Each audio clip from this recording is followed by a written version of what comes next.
Ever wondered how your out-of-class experiences can boost your chances in a job examination? Many state workers think they can stretch their current job duties to meet the minimum qualifications, but this often isn't allowed. Today, we'll dive into how you can leverage legitimate out-of-class experiences to meet the minimum qualifications and stand out in your career. Welcome back, everyone. I'm SOQ Rick, and here at SOQ Rick, we're all about helping you land that perfect state job or snag that promotion. Today, we're tackling how you can use your out-of-class experiences to meet the minimum qualifications for job examinations.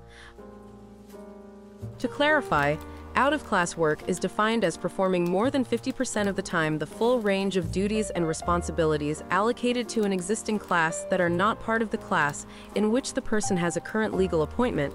This means that to be considered out-of-class, the work experience must involve performing duties outside the concept of the employee's current classification. Outside the concept refers to duties that are not typically associated with the job functions or responsibilities of your current position. In other words, these are tasks that fall under a different job classification altogether.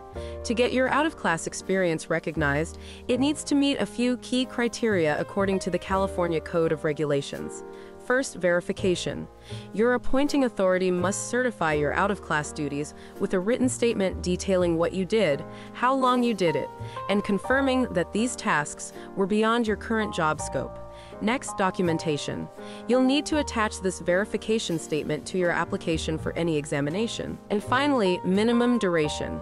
You must have performed these out-of-class duties for at least 30 consecutive calendar days. It's also important to note that performing duties of another class occasionally or as an incidental part of an employee's assignment does not qualify as working out of class. An employee is only considered to be working out of class when they are performing the full range of duties of the other class on a regular and consistent basis. Understanding the right way to leverage your out-of-class experiences is crucial for meeting the necessary qualifications. This means not only performing the duties, but ensuring they are properly documented and verified to align with the requirements of the new position. To effectively leverage your out-of-class experiences in a state job, it's crucial to ensure they're relevant and meet specific criteria. Here's how. Identify relevant out-of-class duties. Consider significant tasks outside your regular job classification. For example, if you're a staff services analyst and have taken on duties such as developing and conducting training programs, these can be relevant if properly documented and verified. This can include creating training materials, leading sessions, and evaluating their effectiveness. Such experiences, when correctly documented, can demonstrate your ability to handle roles typically assigned to a training officer. Align with job qualifications. Review the job description for the position you're aiming for. Identify key skills and requirements, then link your out-of-class experiences to these. For example, if the job requires technical training development, highlight any training programs or workshops you designed and delivered outside your usual duties. Document and verify. Make sure your out-of-class experiences are well documented. This includes keeping detailed records of the tasks performed, the duration, and the outcomes. To be valid, your out-of-class experience must involve performing more than 50% of the duties of another classification. Be verified by the appointing authority with a written statement. Be performed for at least 30 consecutive calendar days.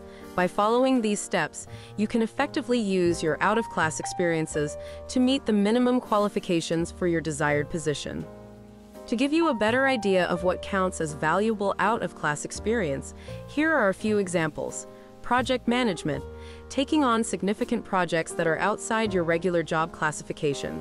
For instance, if you're usually an administrative assistant but managed a large department project, that counts.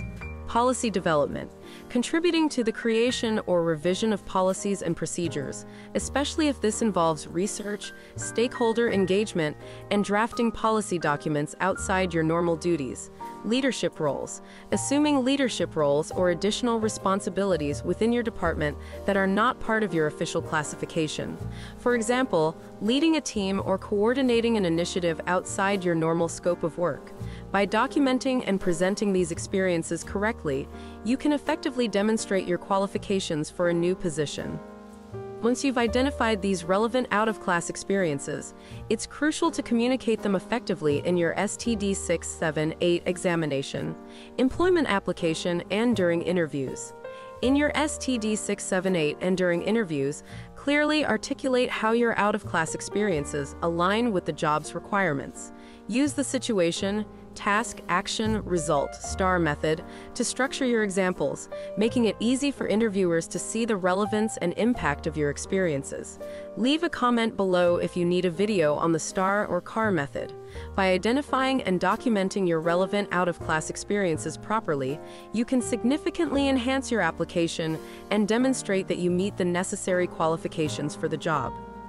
To illustrate this process, let's look at Maria, an administrative assistant with the California Department of Corrections and Rehabilitation, CDCR. Typically, she manages schedules and handles correspondence. However, during a large department project, she was assigned project management duties, such as coordinating meetings and tracking milestones, tasks typically handled by a project manager. Here's how Maria used her out-of-class experience.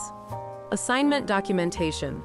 Maria's supervisor formally requested the Personnel Office to assign her these project management duties. The Personnel Office issued an out-of-class assignment memorandum detailing her new responsibilities and the duration of the assignment. Performing duties. Maria took on these additional tasks for 2 months while continuing her regular duties. Completion and verification. After the project concluded, Maria's supervisor provided a completion memorandum confirming her project management tasks and duration. This memorandum was submitted to the Personnel Office for official verification. Using experience for exam qualification. When Maria applied for a Staff Services Analyst exam, she included her out-of-class project management experience in her application, attaching the assignment and completion memorandums to demonstrate she met the minimum qualifications. Key points to remember. Approval and documentation. Ensure all out-of-class assignments are formally approved and documented by the Personnel Office. Minimum duration. The out-of-class duties must be performed for at least 30 consecutive calendar days. Memorandums. Both an assignment memorandum at the start and a completion memorandum at the end are necessary to verify the experience.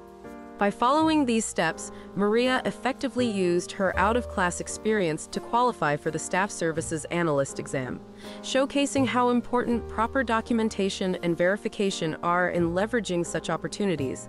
Now, let's look at a couple more examples. Jamie is an office technician with the Department of Motor Vehicles, DMV.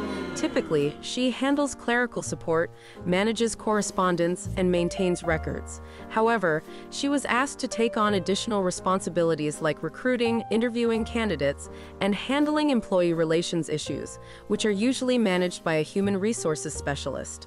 Michael is a program technician with the Department of Justice, DOJ. His usual tasks include processing forms, data entry, and providing customer service. However, he was assigned to help with budget preparation, financial analysis, and expenditure tracking for a special project, responsibilities that are typically performed by a budget analyst. By ensuring that these out-of-class experiences are well documented and verified, both Jamie and Michael can effectively demonstrate their qualifications for new positions. On the flip side, let's consider John, a research data analyst at the California Highway Patrol, CHP, who occasionally assists with IT support tasks, like troubleshooting and minor coding, alongside his regular duties. Occasional duties. John's additional tasks are performed sporadically and do not constitute more than 50% of his time. No formal assignment. These tasks were never formally documented or assigned as part of an out-of-class experience by the Personnel Office. Lack of documentation. There are no memorandums verifying the duties and duration of these tasks. Because John's IT support tasks are incidental and not performed consistently as part of a formal out-of-class assignment, they do not qualify as out-of-class experience for an information technology specialist role. To sum up, effectively leveraging your out-of-class experiences involves understanding what qualifies, properly documenting these experiences, and aligning them with the job's requirements. Remember, it's about showing that you've done the work, documenting it appropriately, and demonstrating its relevance. If you found this video helpful, give it a thumbs up, share it with your colleagues, and subscribe for more tips on advancing your career. If you've ever had an Excel exam, writing exam, or presentation required for an interview, send it to me. I'd love to go over it and show you how to complete it in a future video.